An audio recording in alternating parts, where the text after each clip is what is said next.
Над 25% от децата ни страдат от наднормено тегло и над 65% от възрастните имат наднормено тегло.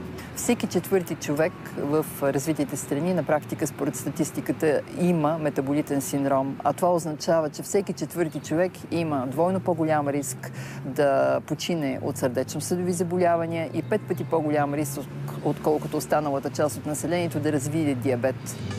Зад покачването на килограми се крият много и различни причини. При някои от пациентите основният проблем, поради който те напълняват, това е извънредното голямо количество храна, но при други това е, например, големия стрес.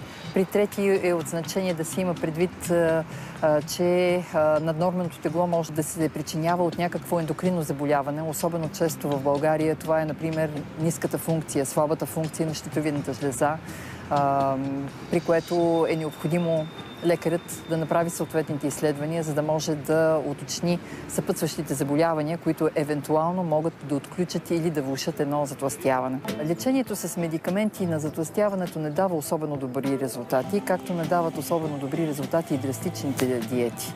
И затова, защото и в двата случая се получава така наречения йо-йо ефект.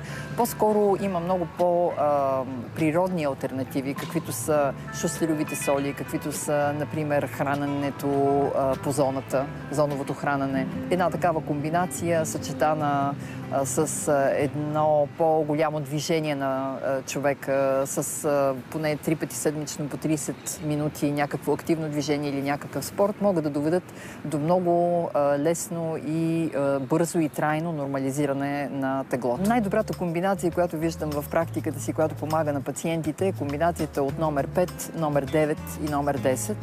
Затова, защото тези три соли, 5, 9 и 10, въздействат върху различните причини за увеличаване на теглото.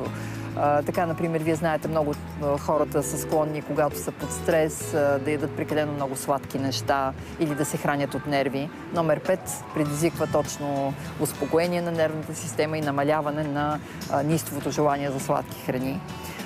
Номер 9 помага тогава, когато имаме особена склонност да прекаляваме шоколада. Подобрява въглехидратната обмяна, т.е. по-добре да се усвояват и въглехидрати и също така намалява киселеността в организма, което е много важно.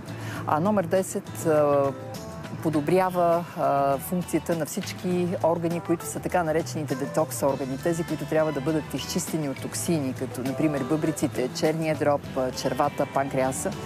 И спомага много добре за изчистване на излишните течности от организма, тъй като знаете, много хора страдат не само от напълняване, но също така и от постоянна задръжка на течности. Тази сол има чудесно диуретично действие. Отново най-добри резултати дава комплексният подход.